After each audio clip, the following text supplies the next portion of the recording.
Hi, my name is Paul Friedman. I'm founder of the Marriage Foundation.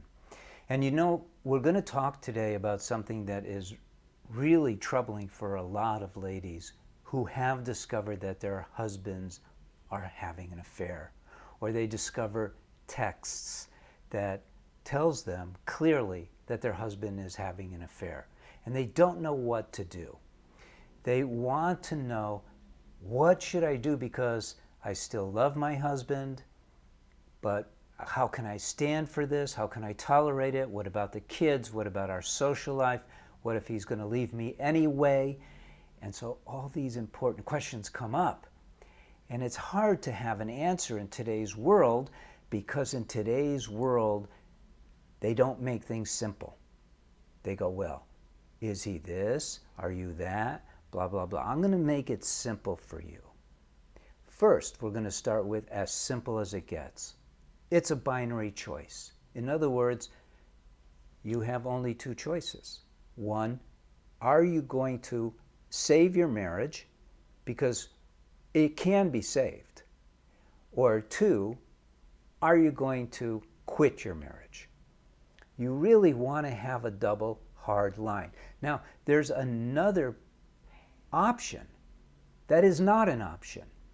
And that is the option of, well, I want to save it if. You got to get rid of that option entirely. It'll drive you crazy. It won't work. Imagine you're climbing the Matterhorn and you're wondering whether you should go to the top, whether you should give it your all. But every step you take, you go, well, let me decide after the next step. If this happens, if that happens, you go crazy. You can't do it. So there's a binary choice. So the first thing I'm going to help you with is that. And I'm going to ask you to ask questions of yourself that are really important. Number one, is your husband a pedophile? Because if he is, he's a danger to your children. And you do need to be out of the marriage. Number two, is he mercilessly beating you up? And I'm not talking about, has he once pushed you or grabbed your hand when you were going to slap him? Is he a violent, nasty person who beats you? Because you should probably get away for the sake of yourself and for your children. Number three, is he a gangster? Is he highly involved in the mafia or something? Because if so, he isn't going to change. You married the wrong person. Look, there's probably a few more like those, but that's the extreme that you can know for sure, I got to get out of this marriage. And primarily for the safety of your children. Okay? So that, you might say, is the top level, should I or shouldn't I? Then it becomes a choice that you have to make on your own. And I'm going to try and help you make that choice on your own. First of all, there's so much knowledge out there about marriages that fail because the husband was having an affair. Well, I'm going to tell you that that is not why the marriage failed. Absolutely. Now, I spoke many, many times at Second Saturday support group for women who are going through divorce, and saved a lot of those marriages, because they were also under this misconception that if your husband is cheating, it's the end of your marriage. No, your marriage ended before your husband cheated on you. Think about it. If your marriage was good and healthy, and you were interacting the way you should in a marriage, why would he cheat on you? He wouldn't. Now, some women flip out and they go, oh, so you're telling me it's my fault. Well, partially, probably, not entirely. Of course not. But what I will, and by the way, I don't condone infidelity, nor do I condemn people who make mistakes. Okay? So, let's go back to this. If your husband, it goes back even further. When you got married, why did you get married? You got married to be happy. You didn't get married to fight. You didn't get married so that your husband would get tired of you and he would start using porn and then look for somebody else. He didn't get married so he can be told that he's useless or not doing a good job for you or doesn't please you, and honey, we really need to talk about these things you have to do for me. That's not why he got married. That's not why you got married.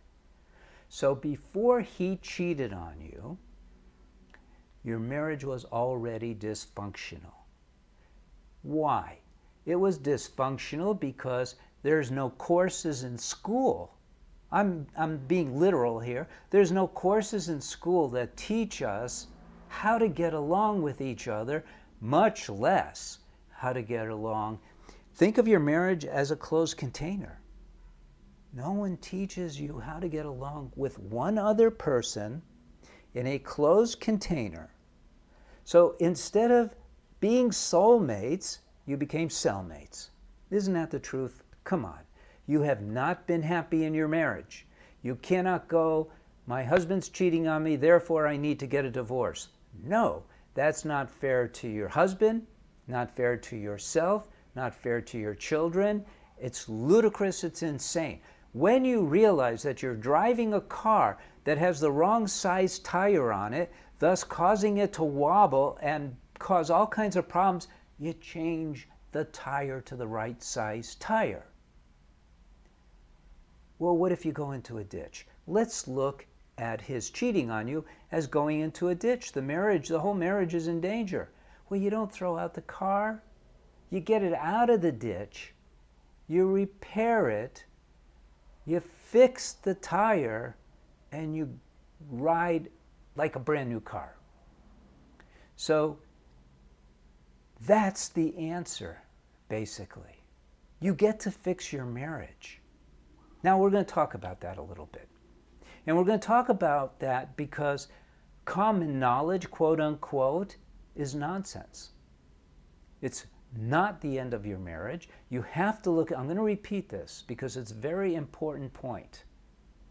Your husband was cheating on you, and I'm trusting you that that's actually what happened. He was cheating on you because he was not getting out of his marriage what he should have been. And that tells me neither were you. You didn't have a well-running marriage. I'm going to give you more information. When you live by the rules of marriage, marriage does nothing but produce happiness and harmony that is ever expanding. That's how it works. So I'm going to go back to the car analogy. If you get a car that, for instance, has a bad part inside it and you can't get that thing to go over 30 miles an hour without chuggy, chuggy, chuggy, you don't get rid of the car. You fix the chuggy, chuggy, chuggy. You fix the part. Well, how do you know? Well, you learn enough about cars or you bring it to someone who does. Now, I don't want you to bring your marriage to someone who knows about marriage because you need to learn all of it. In order to save your marriage now, it takes a couple of parts. It takes learning about marriage so you can see, oh, this is what I've done wrong. And then it takes changing yourself, not your husband, so that you're not doing those things wrong anymore. And your husband starts seeing you as the light in his life again. That's how he saw you before you got married. He saw you as the light in his life, the apple of his eye, the spark of his soul. Should I go on? You get the point. We're taught in our society nowadays that men and women are equal. We're not. Women reflect. Women are the open door of love. Men don't have the same thing that women have. So we're also taught that we should have sex as entertainment. No, we shouldn't. We should have sex as an extension of our heart's love. But we're not taught. We're not taught how. So there's so many deficiencies in your marriage. Don't start with the deficiency of your husband cheating on you. See that as a symptom. Your husband, I'm going to pound this into your head. Your husband is cheating on you because he's not getting what he wants out of the marriage. That makes his cheating a symptom. It's an effect. The cause is the marriage has been and remains unhappy. Okay, so do we have that straight? What's the bottom line here? The bottom line here is you can fix your marriage, you can completely turn it around, you can turn it into the most amazing marriage on the planet, you could be filled with joy and happiness, and then the next obvious question is, but how do I get past this? Well, I'm not going to tell you that it's easy, but what I am going to tell you is that it is simple, different than easy, but it's simple and it's doable. Okay, why is it simple? It's simple, and the explanation I'm going to give you for why it's simple is going to be way out of the ballpark for you because we're not taught these things, but that's the only reason why. So, you have a mind, right? Of course. The way you see yourself having a mind is important. Once again, you have a mind. Possess. You possess a mind. Who's in charge? You or the mind? And here's where we all lose our lives. We lose our lives to habits and instincts of the mind. We are controlled and manipulated by our minds when, in reality, because we possess the mind, we are supposed to control it. Well, how do you do that? There's literally simple ways to do it. One way to control your mind is through willpower. And you know what? When I say that, that resonates. You could say to yourself, I'm not doing that again ever, ever, ever. Who's coming up with that willpower? It's not your mind because you're controlling it. You're saying, I have the willpower to tell my mind I'm not going to eat another piece of chocolate cake. And you don't. Who is this person who's controlling the mind? It's you. You're a soul. You control the mind. Willpower is one way.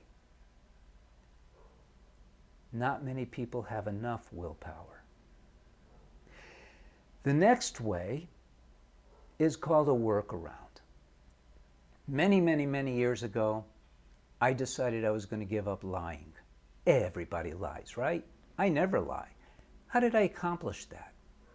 It was 1981. That's a long time ago.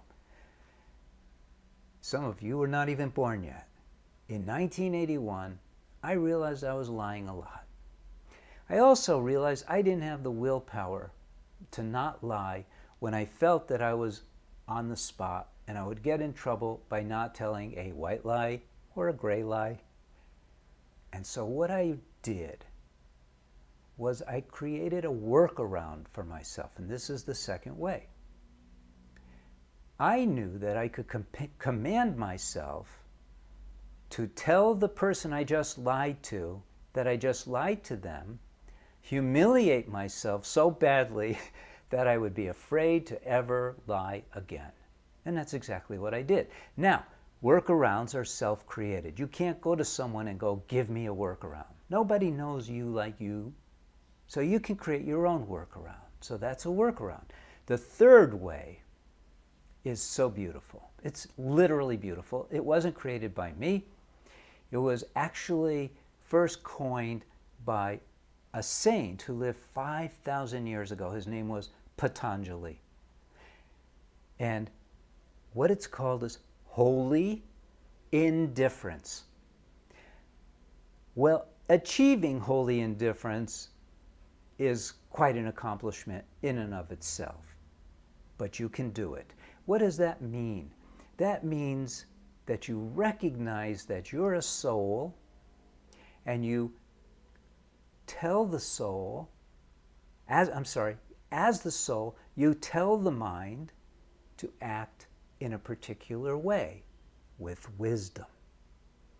So you're faced with a challenge. You recognize it's a challenge objectively, but instead of being your challenge, you see it as your mind's challenge. And you tell the mind, you want to do it this way. You want to be defensive. You want to get jealous. You want to get angry. You want to be disruptive. You want justice, blah, blah, blah, blah. But you go, no, we're not going to do that, mind. You work for me. So what we're going to do is we're going to recognize I am a soul. You work for me.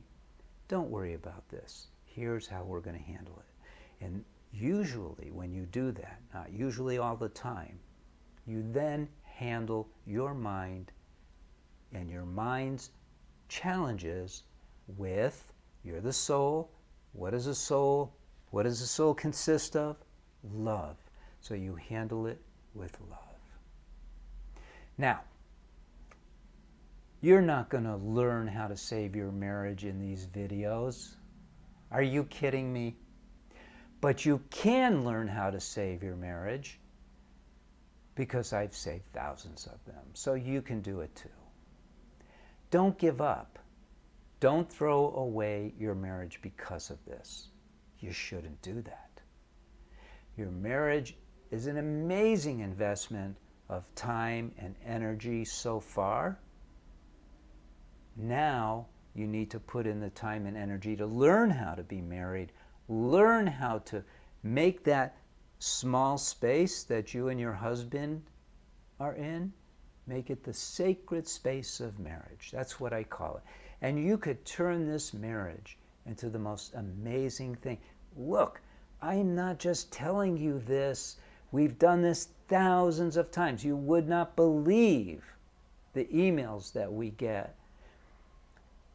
And we have helped people. I personally have helped people go from literally the husband has not just cheated on his wife, he's moved in with his girlfriend. And he's come back.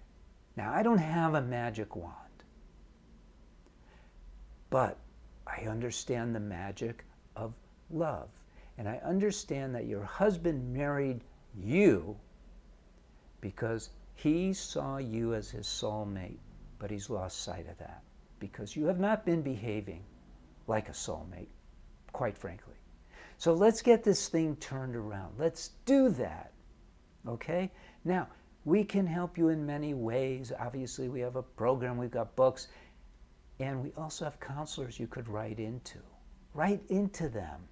Don't be afraid. It's free. Look at my other videos. Look, if you like these videos, I'm just trying to help you.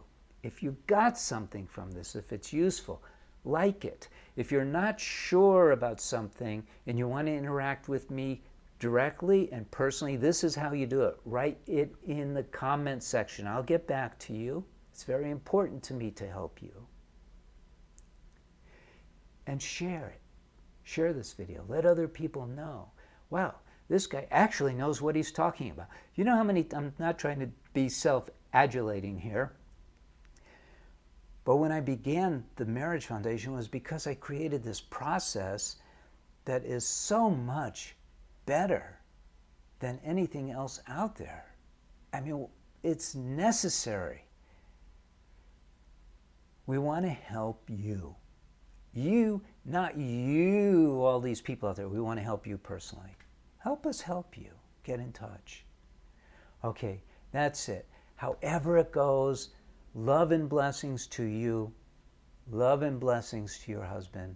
Love and blessings to your family.